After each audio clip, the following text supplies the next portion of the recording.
blowing the playoffs. What's up, everyone? Thanks for tuning in to the Puckin' Leafs podcast. I'm Joe Chops with my partner in crime, Coach Frank. Today, it's our Do You Beleaf segment. And before we get into it, I want to make sure and ask you guys to please hit that like button, that subscribe button. And we really appreciate all the comments and feedback we've had on our last couple of videos, especially that Matt Murray apology video that Frankie had to eat some crow on. I love when that happens.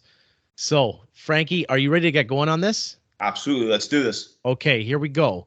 Do you believe that the Leafs are tough enough to win? You can look at that a couple different ways. Do they have fighters or players that make them tough enough, or are they team tough enough? I don't think they are. I don't think they're they have that element yet. I don't think that's their game. So you probably got to bring in, one or two guys to help with that. You can probably bring in a steady fourth liner that can help on the forechecking side of it. Kind of what they did with Blackwell last year. Now, and I don't mean a fighter, but feisty, in your face, finishes checks. Kind of hoping what Obey Kubel was supposed to be before he found himself on waivers. And maybe something on the back end as well. I think that's where you're probably going to get more realistically get it. We had it with Lyubushkin last year. Not the best skater, but I think there's guys out there that are available that could probably play in a top four role, that are big, tough, can clear the front of the net, because in the playoffs, those greasy goals, that's how they go in, right? So I think boxing out is probably the most important thing. And the guy I probably got my eye on is Gavrikov out of Columbus. Big, steady defenseman. So not tough. I don't know if they need a top four guy, but I'd like to see another tough, maybe bottom pairing guy, defenseman. And I'd really like them to bring Luke Schenn back. Really physical, can still move the puck, and could be a good leader for these guys. He's won before, so he knows what it's like to. Yeah, exactly. So I think bring him back in the blue and white would be cool. Yep. I don't want to see them bring in a fourth liner for toughness. I think they need someone who plays a lot, who can still play really well, but has that feistiness to them and has a little bit of that scumbag element to him. Nikita Kucherov is an amazing player, but he's also such a dirty, what sometimes. And I think we're missing a little bit of that element, and someone to pick us up and get us into the fight when it's not going well. I'd like to see them acquire something like that. So I kind of agree with you. They're not tough enough just yet, but it's not something where I think they should acquire like a fourth line fighter. I think that's pointless. I think ideally they want to probably make the move like they did for what they thought they were getting to Nick Foligno, a top six winger, but not for a first round pick. Not for a first round pick. Let's learn from our lesson that time. Yeah. However, I will tell you, if you want to stay in the Columbus area, their captain Boone Jenner probably fits that description. So there's a guy I'll throw out there. A dream for me. This is not it will never happen, but a dream for me is Washington falling out of the playoff race and looking to unload Tommy Wilson. Oh, wake up, my friend. Wake up. I know. All right, let's get to the next one. Do you believe that someone other than Auston Matthews will lead the team in goals this season? Yes. Wow. Yes. Who will that be? The board here. Well, not really. Johnny Toronto? Willie Nylander. Wee Willie. That's my pick. He scores 46. Wow, and that leads the team. So Matthews does not hit 50. Now, I say that because one, he's in a contract. He's not in a contract year. Sorry, he's got one more. I believe he's got one more year, but still, he still has the ability to re-sign a contract after this year. And two, he's playing with Matthews, so his chances have increased. So you're probably not playing against the top pairing because they're probably focused on Marner and Tavares right now, which is a great problem to have. But I just think with the opportunities he's getting and the power play time chances he's getting, I think it's his time, man. Matthews is not himself this year, and that's fine. He'll probably still hit 40. But I just got that feeling it's going to be Nylander and really give everybody a big old shit burger to eat. So he's my pick. I do not believe that you are going to be right on this one. You will not find a bigger Willie fan than me, but I don't think that's going to happen. Austin's going to get hot at some point, and once he does, watch out.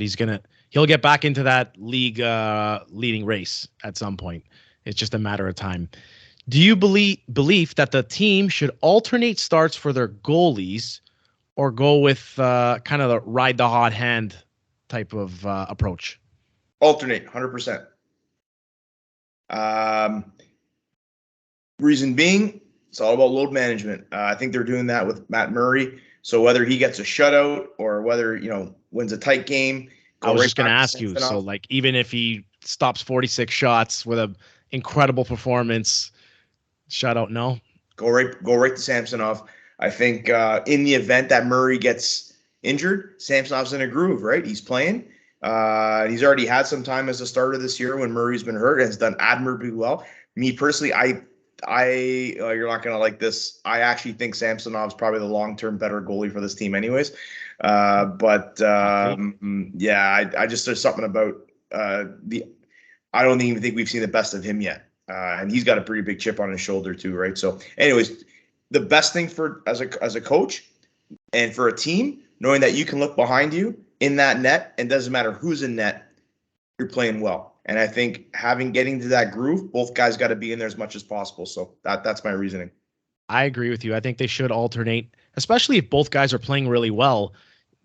You have no reason not to. Keep them both fresh, keep them both playing.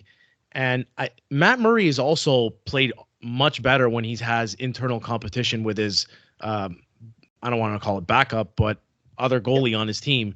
Yeah, I got you. All those successful years in Pittsburgh, he had Marc-Andre Fleury with him. So I think it benefits him greatly to have Samsonov playing it and keeping him fresh. So I would agree. Keep alternating him as much as you can. And we almost forget how great Samsonov's been in the time that he's played, because he just got back off of injury. So, All right, last one for you. Do you believe that Matthew Knies will join this team near the end of the season and be able to make an impact? I think he does. I think that's part of the plan. I think they want to show him there's a path of succession here to get out of college. I think, he won't sign his contract unless he thinks he's going to be in this lineup, which is, I think that's a fair, give and take, right? But I also think he won't be in the top six, because I do think they acquire a forward. So I could see him on a third line, playing with like somebody defensively responsible like Kampf, something like that. The only way I see him in the top six is if like they move Bunting down, because hasn't been himself this year, or they deal Robertson, and there's just no room on the left hand side. I don't think there's room for Robertson and Knies right now, to be quite honest with you. So I think it's asking a lot to bring a college kid up into the heat of the season where the playoffs are ramping up and asking him to be a top six forward for you. I think that's asking a lot. I like the idea of putting him maybe in the third line, doesn't have as much responsibility, playing against lesser opponents, and maybe he can give you something there. But how often do we see college kids come out at the end of the year and really be able to make a difference? Cale Makar was pretty good, but that's a whole nother story. Maybe the closest other one may have been Cole Caulfield. Yeah, it's tough. I see him joining the team. I don't know if he's able to make the type of impact that I see a lot of people on like Twitter and social media talking about.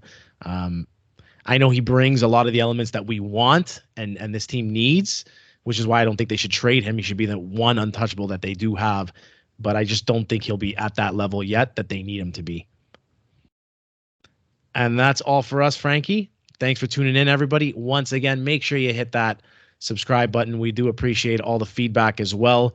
Tell us if you agree with us on these Do You Beliefs or not, and let us know which side you're on. Let's go Leafs, which I still think is the better cheer and something we should switch to, because let's face it, Go Leafs Go just hasn't worked the last 50 or whatever years. And then we could thank The Rock after, when all goes well. He broke the curse. Take care, everyone.